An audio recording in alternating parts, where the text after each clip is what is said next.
Magandang araw na naman at eto, magluluto naman tayo ngayon ng salmon belly sinigang. At yan lang ang mga sangkap niya. Simpleng luto lang pero masarap po ito. Kaya umpisahan na natin. Igisa na po natin yung luya, kamatis at sibuyas. Isama rin po natin sa paggisa yung salmon belly para mabawasan po yung lansa niya. Siyempre, timplahan natin ng paminta at ng patis. Ayan. Tapos gisahin, lagyan na po natin siya ng tubig. Yan po ang magiging sabaw niya. At isama na rin po natin yung labanos para madaling lumambot. At siling pangsigang. Lagyan na rin po natin siya ng pampaasim.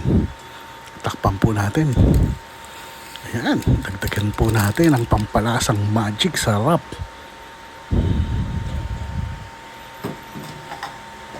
Hintayin lang po natin yung kumulo.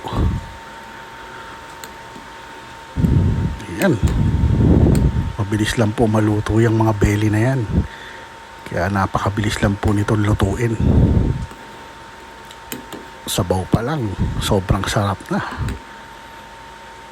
Yan, oh.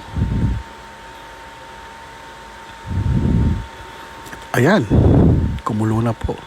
Pwede na po natin ilagay yung mga dahon ng kangkong. Ayan. Madaming gulay para mas masarap. Ayan po. Luto na po yung sinigang na salmon belly natin. Siyempre, ano pang kasunod niyan? Di mukbangan time na. Yan. Ayos.